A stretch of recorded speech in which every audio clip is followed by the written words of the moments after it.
Welcome back. Elena Scott Harris here from Covina's Confidential at the Vegas Fix TV, and we are in Louisiana. Yes, we are, and we're at the Homus House and Gardens, which is a real ode to the antebellum age. It's actually called the Great River Road, where back in the day there were many, many different plantations. And you have to remember, that was the way the agrarian society ran their businesses, were through these plantations.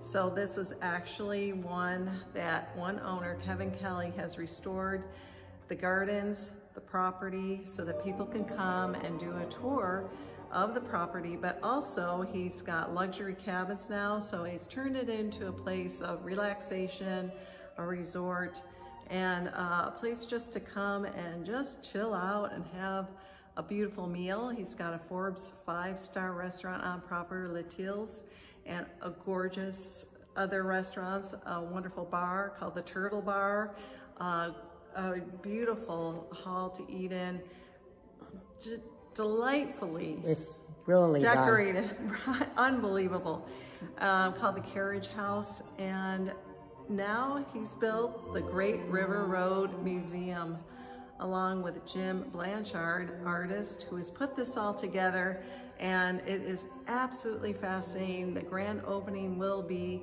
next year, but we've had a sneak peek of what is in here, and it is absolutely fascinating. When you enter the museum, it basically takes you through the history of New Orleans and this whole area. You start with the very creation, the actual marking on the streets, the Louisiana Purchase. There you go, that goes way back.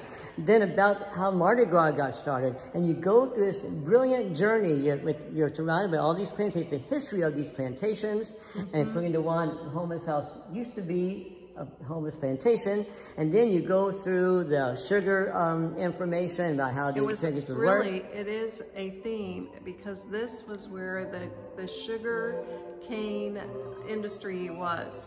And in fact, John Burnside, who owned the home in back in the day, he's right there behind us. He was called the Sugar Baron.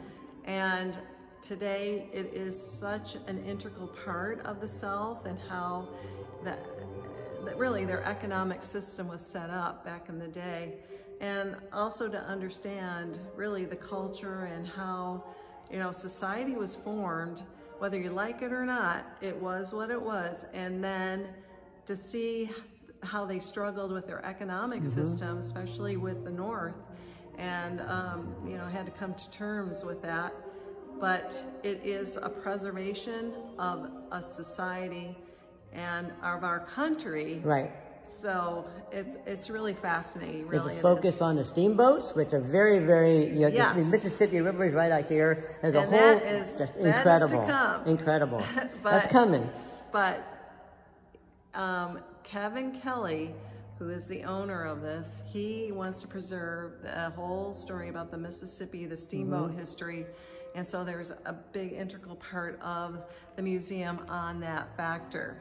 And you travel through time, basically. After the plantation displays, you get into the agriculture, like Elaine was saying. Then you get into the fashion and what they were wearing. And then you get into the Civil War and the differences and the way that it started, the perceptions. There were slave owners of color that owned acres of sugar land as well.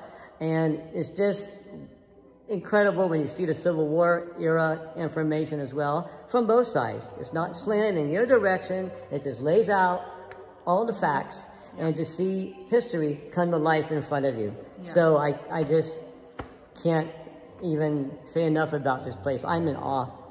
I am too.